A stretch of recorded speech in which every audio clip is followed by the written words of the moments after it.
Assalamualaikum warahmatullahi wabarakatuh. Waalaikumsalam warahmatullahi wabarakatuh. Sobat Kreasi, jumpa lagi dengan saya Abdul Aziz di podcast COD Cerita Orang Dalam. Dan pada kesempatan kali ini kita kehadiran tamu yaitu yang sengaja kita undang. Beliau ini adalah senior saya, Ustadz Agus Supendi. Assalamualaikum Ustadz. Waalaikumsalam warahmatullahi Kita akan wabarakatuh. bincang-bincang seputar Majlis Taklim anak-anak nih yang ada di Kapuk Muara. Karena alhamdulillah Ustadz Agus ini fokus dan konsen taklim, mengajar anak-anak setingkatan TPA, TPQ gitu di Majlis Taklimnya. Mudah-mudahan selalu berkembang Ustadz. Amin. Nah, pada kesempatan kali ini kita akan bincang-bincang terkait dengan masalah-masalah, persoalan, kemudian kesulitan dan segala macam lah. Kenapa ini penting? Karena perkembangan kali ini kita melihatnya banyak yang anak-anak yang milenial, terutama yang mungkin ya kita lihat dari kekinian itu setelah lulus SD kok banyak yang nggak ngaji gitu. Kalau dulu kan makanya sampai ada program pemerintah itu mengadakan pengajian ba'da maghrib gitu. Nah, sebelum kita bincang lanjut, kita minta perkenalkan diri dulu untuk Ustadz Agus kami. Persilakan Ustadz. Bismillahirrahmanirrahim. Assalamualaikum warahmatullahi wabarakatuh. Waalaikumsalam warahmatullahi wabarakatuh. Syukur alhamdulillah saya telah diundang oleh Bapak Ajis dalam rangka seputar ini ya, pertanyaan masalah majelis taklim ini dari podcast ini ya. Dan tentunya saya ingin memperkenalkan diri. Pertama, saya itu dari kelahiran Kapuk Muara asli dan tinggal saya di Gang Anggrek, RT 06 RW 01. Dan dari majelis taklim yang telah didirikan oleh orang tua saya, bapak saya, Bapak, udah lama. Bapak Tarmizi ya. Udah lama ya. Itu sekitar tahun 1980-an gitu ya. Saya juga masih kecil dan saya memperjuangkannya itu menggantikan posisi dari ayah saya itu sekitar tahun 99. Alhamdulillah sampai sekarang gitu bisa berjalan. Alhamdulillah berkembang lah. Ya berkembang atau enggaknya ya kita yang penting istiqomahnya aja lah gitu kan. Ya, insya Allah. Masalahnya kalau kita lihat perkembangan kan naik turun ya kan, maju mundur. Nah, kadangkala lagi anak-anak mempunyai ada kemauan dari kedua orang tuanya untuk bisa mendidik anaknya ke pengajian, dia masuk. Dan kadangkala yang orang tuanya pun tidak memperdulikan akan pendidikan anaknya dalam bidang agama, akhirnya dia juga anak-anaknya tertinggal dari pengajian ini gitu. Berapa banyak sih Ustadz yang ente tahu nih soal Majlis Taklim yang ada di Kapuk Muara, terutama yang maghrib ya, pengajian maghrib. Banyak nggak sih? Ya, kalau di RW 1-nya aja sekitar berapa ya? Sekitar ada 8 kali ya, 8 titik. 8 majlis ya. 8 majelis gitu. Majlis. Itu setiap maghrib. Setiap maghrib ya. Setiap maghrib. Nah, menurut Ustadz harus ada basic nggak sih? Basic dalam arti dia pernah pesantren, karena kan dia ngajarin ngaji loh. Iya betul. Ya pastinya tentu harus ada basic ya. Nggak mungkin kita mengajarkan sesuatu tanpa ada pengalaman terlebih dahulu. Dan tentunya juga kita baik menimba di ilmu di pondok pesantren maupun di pengajian yang lain, yang penting kita ada kemauan untuk bisa gitu kan. Kalau sekarang kan banyak ustadz karbitan lah istilahnya. Yeah. Nah, kalau Ustadz Agus saya tahu nih, karena latar belakang pendidikannya senior saya di pesantren gitu. Jadi tidak diragukan lagi saya pikir. Nah, ini kan kadang banyak yang ustadz karbitan. Dan aku mohon maaf, hanya bisa lihat YouTube, kemudian Google terus buka pengajian. Menurut pandangan Ustadz gimana? Ya, kalau menurut saya sih sah-sah aja. Sah-sah aja. Yang penting dia niatnya ikhlas karena Allah, bukan karena ingin mencari sesuatu yang urusan dengan duniawi gitu kan. Yang penting keikhlasan dianya aja gitu. Tapi kan ngaji. Tapi kan tidak mungkin seorang itu berani mengajar ilmu pengetahuan agama tanpa ada sedikit pun dia punya gitu kan. Punya Pasti basic, ada lah. ya, punya. Adalah sedikit, walaupun sedikit itu ada gitu kan. Yang penting kita hanya mendukung aja gitu, mendukung aja. Yang namanya kita apalagi di zaman sekarang ini kan tanpa ada pengajian anak-anak seperti itu ya anak-anak akan rusak gitu kan. Betul, iya. Jadi perkembangannya sampai saat ini menurut Ustaz gimana? Anak-anak yang antusias pengajian. Ya itu dia. Kalau dari zaman ke zaman ya pastinya banyak penurunan gitu ya. Penurunan. Banyak penurunan. Karena apa? Karena emang banyak sesuatu hal yang bisa menjadi anak-anak itu males. Contohnya ya anak-anak itu sudah pegang handphone ya kan.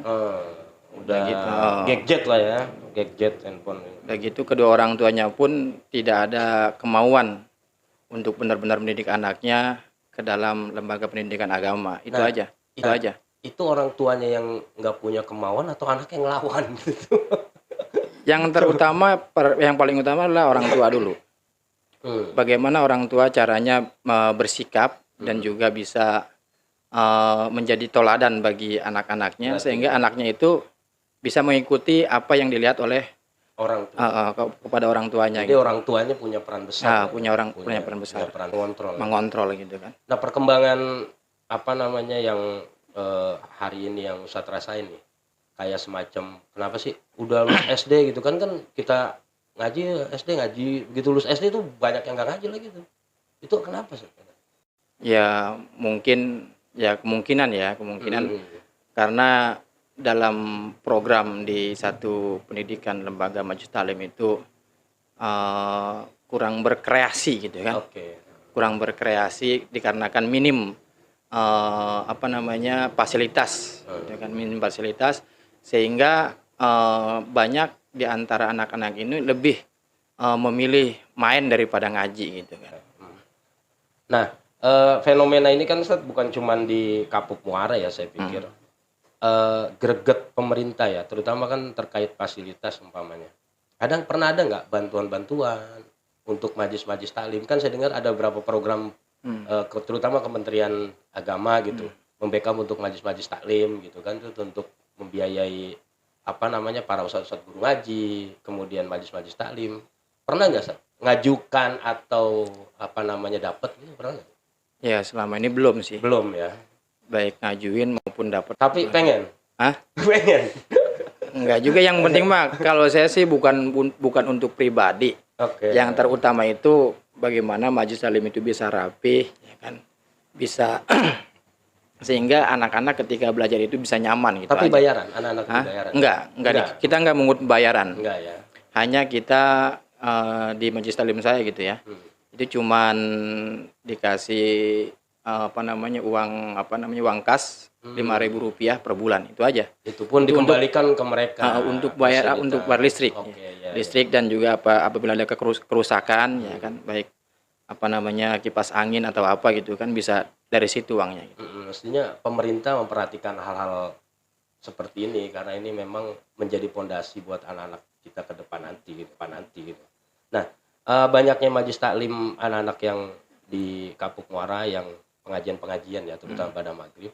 Nah, buat majelis taklim Ustadz sendiri kira-kira yang lebih ditekankan keilmuannya itu kan ada umpamanya ada yang udah akhlaknya aja atau udah Qur'annya aja nah. Ya. Kalau di majelis taklim Ustadz?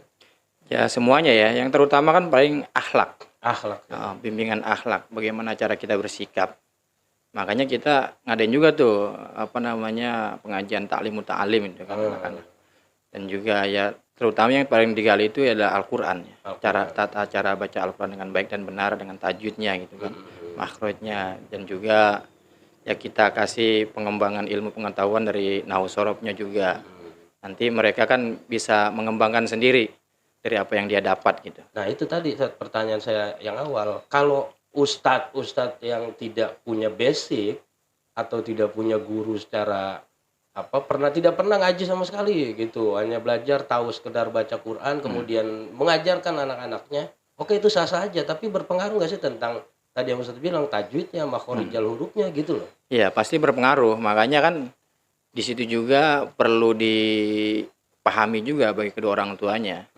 Jadi paham atas ketika dia memasukkan anaknya ke satu majelis taklim, dia itu harus memahami dulu basic dari gurunya tersebut, betul. gitu kan. Latar belakangnya ketika dia belajar di mana dan apa namanya kemampuannya seperti apa. Tentunya harus kita pahamin dulu.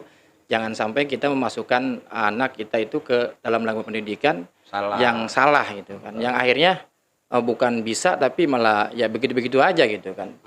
Bukan hanya sekedar baca Quran tapi kan makhraj dan tajwidnya juga harus benar gitu kan. Termasuk mungkin fikih. Nah, Ya, fikih. penting ya. Nah, karena dari pelajaran apa namanya nahwu shorof itu kita juga kan bisa mengembangkan ilmu fikih. Betul.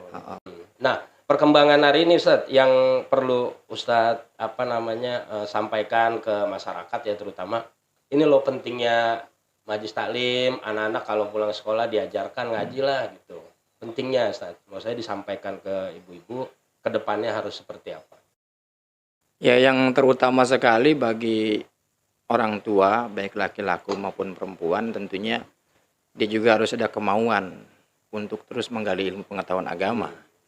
Ya kita datang ke majelis taklim ya kan baik ibu-ibu maupun bapak-bapak. Di situ kita bisa menjadikan teladan bagi anak-anak kita.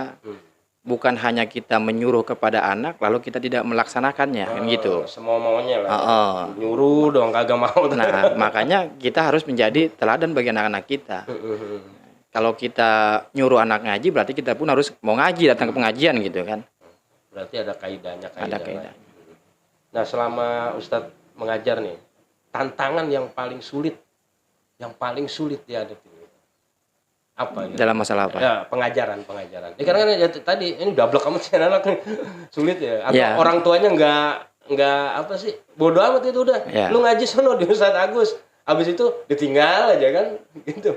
Ya itu dia. Tantangannya pasti banyak ya. Ya seperti banyak yang semaunya dia gitu lah. Sekarang ngaji besok enggak atau misalkan sekarang ngaji ntar pindah-pindah ntar sini pindah lagi ke situ gitu kenapa kan. Ya gitu. Ya itu dia makanya dikarenakan satu itu kedua orang tuanya harus bisa mendidik anak yang dengan baik gitu kan. Kalau orang tuanya masa bodohin aja anak juga bakal masa bodoh gitu. Fondasi yang terpenting dalam agama menurut Ustadz Agus untuk anak-anak kita apa yang harus dibekali untuk mereka? Fondasi terkini ya Pak, fondasi yang paling penting. Ya, yang penting akidah ya. Akidah ya.